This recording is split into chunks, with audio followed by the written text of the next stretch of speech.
Exactly an hour ago, we began the program tonight with the news that the chair of the embattled Waikato District Health Board had resigned 24 hours after receiving the final report from the Office of the Auditor General into the expenditure and financial practices of the former Chief Executive Nigel Murray. Of course, we have been looking at this at length on Checkpoint over the past couple of weeks. Chief Executive Nigel Murray resigned after spending $200,000 on expenses, travel, meals, accommodation over 3 years. Bob Simcock was appointed chair in 2013. He hired Mr Murray in 2014.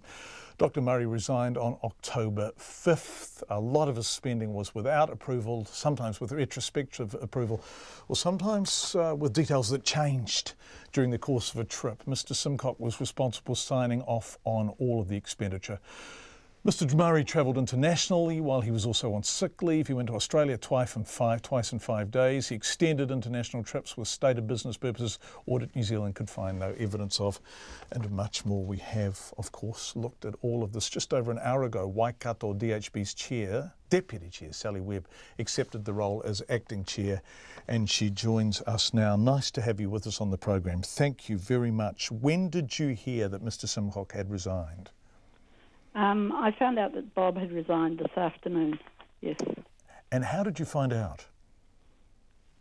The board members received a press release from our chair telling us of his decision to resign, and I'm sure that that decision actually will be quite a shock for a lot of people in the organisation, because Bob has been a well-respected chair. However, he's made his decision, and I respect that. Was it the right decision? Bob has made his decision on what he believes are the right grounds, and I'm respecting that decision. You said it was a shock. So what is shocking about it? I think there'll be a lot of people in the organisation who are very sad to see Bob go. But my focus on acting chair now, John, though, is looking at the future. And I want to get on with supporting our interim chief executive and the staff.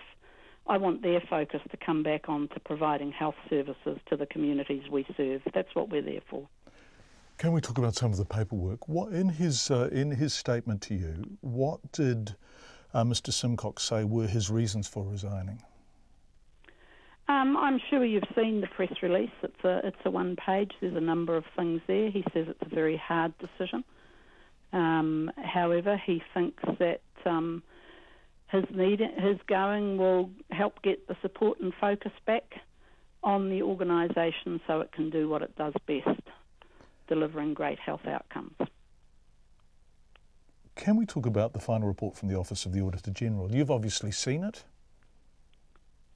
I have seen the report from the Office of the Auditor General, yes. And what does it say? Well, I think most of the country knows what it says by now.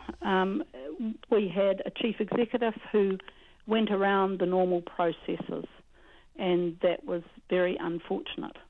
Other parts of the report assured the board that it was not endemic through the organisation, and I think that's an important thing. It is an important thing, although I haven't heard anyone suggesting it is. I mean, this is very particularly about Dr Nigel Murray, isn't it?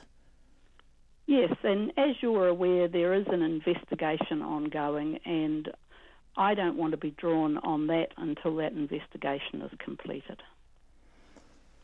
When will we see that? Do you know when it's going to be made public, that report from the Office of the Auditor General?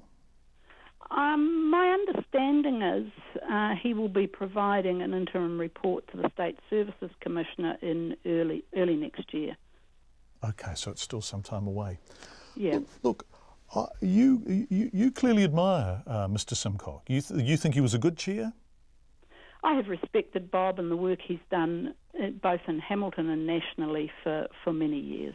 Right. The issue, I guess, is one of governance, isn't it? Now, when Nigel Murray became CEO, there were lots of people, and we've spoken to them, who were confused about why he was given the job, and in fact were explicitly speaking out against them. Some were potentially people with a political axe to grind, Sue Moroney, who was a Labourist MP based in Hamilton, but other people were real medical experts. Ian Powell from the Association of Salaried Medical Specialists, who was speaking on behalf of senior clinicians. Now, Bob Simcock said at the time, "I hear you, but I will give you my assurance that I will keep an eye on Dr. Nigel Murray and I will make sure his behaviour is appropriate as CEO." As chairman of the board, didn't at some level the buck stop with him for the reckless expenditure that Nigel Murray embarked on with public money? John, I think, as I said, there's an ongoing investigation at the moment. I'm not going to be drawn into the content of that or particulars around it. No, and Mr Simcock has resigned, and I don't think anyone should respond to this with some kind of glee or relish. But I'm just confused about what boards are there for. Isn't governance and oversight, particularly when public money is involved, precisely the reason you exist? I've been in governance for a long time. I'm very clear on my own personal responsibilities, and as acting chair of Waikato District Health Board, I intend to carry them out to the fullest. Okay, and what is now most important as acting chair? What do you think are the immediate priorities for you in this position? We have a very good interim chief executive. We need to recoup the reputation of the organisation, and we need to ensure the community has confidence in the health services we provide. See, Waikato is not only important for the Waikato community, it serves the communities of Taranaki, Tairāwhiti, Bay of Plenty and Lakes as well. So it's really important that all those communities perceive it to be there doing what it's supposed to be doing, providing high quality health services. And most of the time that's what it does. And I think the discussions around Dr. Nigel Murray and his expenditure, his travel, the extraordinary, exorbitant amount of time that he was away, his absence from work, his reckless use of public money are quite separate from the quality of the care at the Waikato DHB. And I know there is a real sense there that the clinicians that you are working with do a fantastic job. I don't think that's at all in dispute. Having said that, there have been discussions about the DHB's deficit and pressure on the DHB from both the ministry and the former minister to get the deficit down to zero. Is that an issue you will want to address? Will you go to the new minister and say, hey, we're going to come in over budget, but it's important we're allowed to because the care matters? I think all DHBs are financially struggling. That's a reality. And it wouldn't matter how much money district health boards had, they would still struggle. There is immense need in the communities. Any conversation I have with the minister in my role as acting chair will be with the minister. Have you spoken to the minister today? Not yet, no. Okay. We were contacted by a PR agency today to say that Bob Simcock was unable to talk to us. Was that a PR agency hired by the DHB for the management of the sort of the public face of this process? I don't know who contacted you, but there is a firm that we have been using as part of the process. Are you confident now your board has what it takes to not only restore the faith of the people in your catchment area, who I think actually have a lot of faith in the kind of clinical care they receive, but also the faith of the people who work for you in the kind of supervision, the kind of oversight the board is giving, when Dr. Murray was able to spend so much for so long without anyone saying, stop?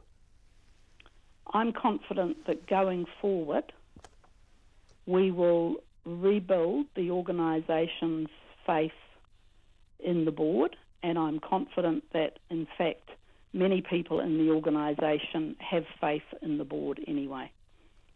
One final question. You have an interim CEO. Is your interim CEO likely to become a permanent one, or will you be looking far and wide for a permanent new CEO? The board has already decided that we will go into a process looking for a new CEO next year. Timing of that has not been cemented down yet. And when we do that, it will be a very inclusive process. I firmly believe that staff within an organisation need to contribute to the types of attributes, skills, and most importantly, the values we need in a chief executive. Right, so a rigorous, robust and inclusive process. Will you use the same employment agency that got you, Dr. Murray? I'm not even going to answer that because it's far too early in the piece. Sally Webb, who has just become acting chair of the Waikato DHB with the resignation of Bob Simcock this afternoon. Thank you so much for joining us. We really appreciate it. Sally Webb has only been acting chair, we think, for a couple of hours. The announcement made publicly at 5 o'clock.